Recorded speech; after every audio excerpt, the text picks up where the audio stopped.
Good morning and welcome back to Comic Issues Daily. Today is September 10th, 2025, and we're recapping all of the biggest comic book stories from yesterday, September 9th.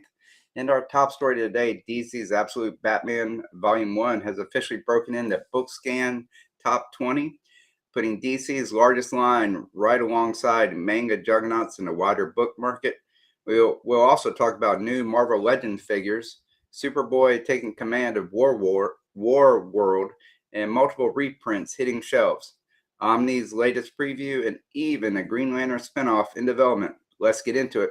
Like I said, today's top story, ICV2 reported the Absolute Batman Volume 1 landed a number 5 on BookScan's top 20 adult graphic novel chart for August 2025, with Absolute Wonder Woman also making the list. BookScan is usually dominated by manga and webtoons, so this is a huge moment for DC's new Absolute line of titles. It proves these stories aren't just dominating the comic shops, they're selling big at bookstores and online retailers as well. That kind of crossover success shows real momentum behind the line, and even and it could push DC to expand Absolute even further for collectors. It also makes these early volumes feel like potential long-term keys, the kind of books people look back on as a launch for the new era. What do you think? Will DC's Absolute line stick around as a major part of publisher strategy, or is it just a hot start? All right, and then, excuse me. And also from comicbook.com, they broke the news that pre-orders today opened September 10th for Marvel Legends Mini Comic Wave 2. These are figures.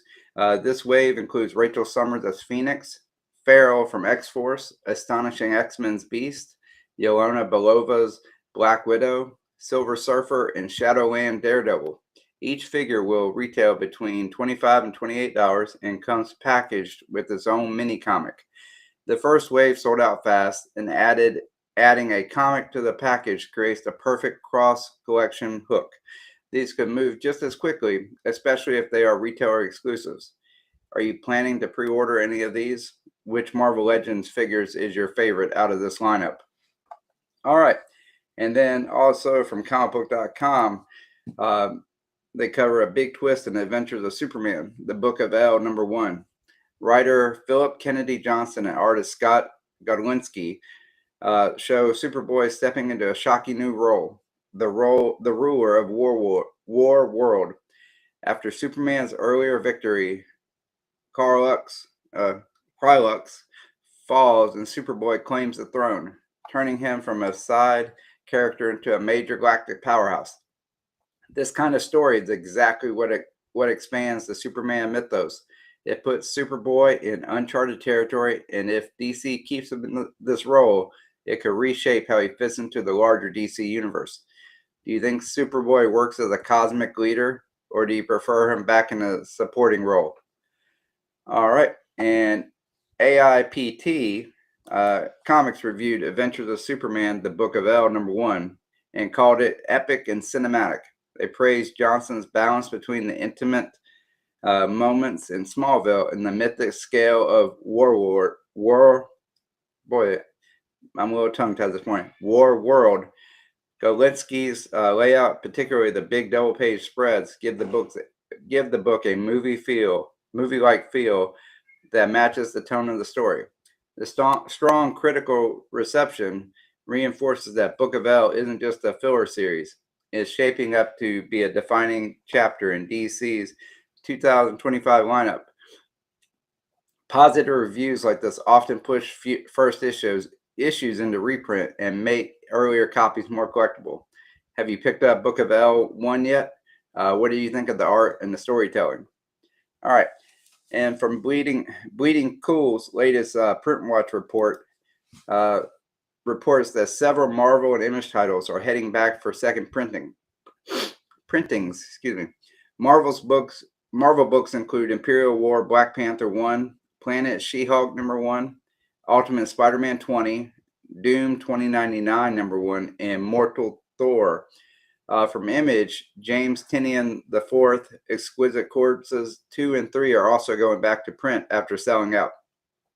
These new editions dropped in will drop in October, and the fact that so many event books and indie horror titles are returning to press shows strong market demand.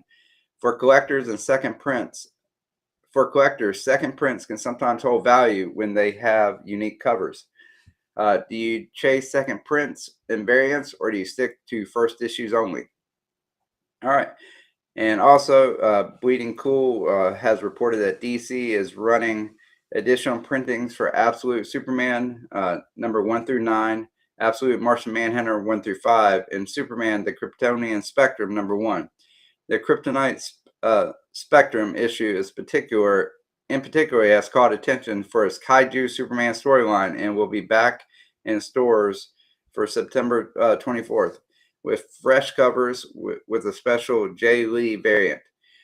Late printings don't always get the spotlight, but when they feature iconic artists, they often become collectibles in their own right. Jay Lee's work has a history of being sought after, so these reprints could quietly heat up. Do you pick up later printings if the cover artist is strong, or do you pass on them? ICV2 highlighted Flisk's upcoming release of Art of Daniel Warren Johnson, known for his kinetic style on books like Do a Powerbomb and Wonder Woman Dead Earth. Sorry. Johnson's art book collects sketches, commentary, and finished pieces. The hardcover will be available in October, just in time for a holiday season collector. Art books like this often become coffee table staples for fans and can be a gateway into an artist's entire catalog. If they are limited signed editions, those could be highly desirable. Is Daniel Warren Johnson one of your top modern artists?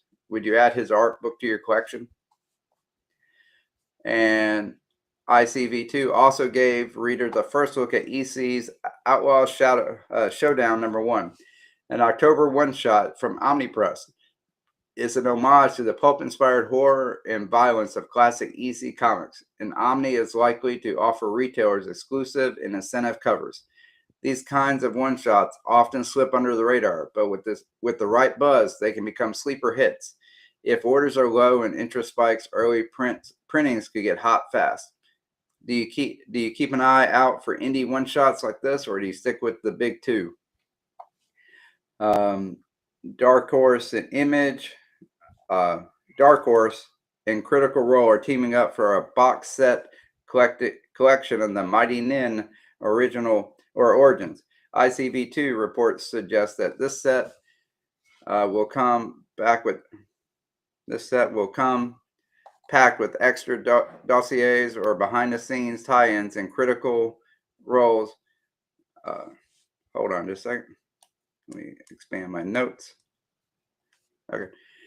As a tie-in to the Critical Role's popular campaign, this is aimed squarely at crossover RPG and comic fans. Box sets like this often sell through quickly, especially when released before the holidays. For collectors, the limited nature of these bundles makes them a smart pre-order. Are you a Critical Roles fan, and would you pick up a collected box set like this? And our last story, this is from Flickering Myth. They have reported that DC Studios is developing a My Adventures with Green Lantern spinoff focusing on Jessica Cruz, produced by Jose Campbell and animated by Studio Mir. This show will tie into the popular My Adventures with Superman series. For collectors, TV and movie announcements can drive demand for related key issues. Jessica Cruz first appeared in Justice League 50, is already a known modern key, and this news could push interest higher. What do you think about Jessica Cruz headlining a Green Lantern TV series? Will you be hunting down her first appearance before the show airs? That's it for today's comic news, Comic Issues Daily. But before we go, I guess it popped off, but please remember to, if you haven't already, if you could support or provide some support for Mon Comics. He and his family lost their home this past weekend in a house fire. There is a GoFundMe set up. Here is the link for that information. And also, this Sunday at 6 p.m. Central Standard Time or 7 p.m., I am having a Comics Channel Origin chat with Matt from Heroes for Hire Comics. So please check that out. And that's it for today's today's episode of Comic Issues Daily, recapping all the news from September 9th, 2025. Thanks for watching, and don't forget to like, subscribe, and drop your thoughts in the comments, especially about today's top story, Absolute Batman, breaking into BookScan Top 20. And I'll feature some of your responses in tomorrow's show. Thank you very much, and I will see you tomorrow. And I hope all of your issues are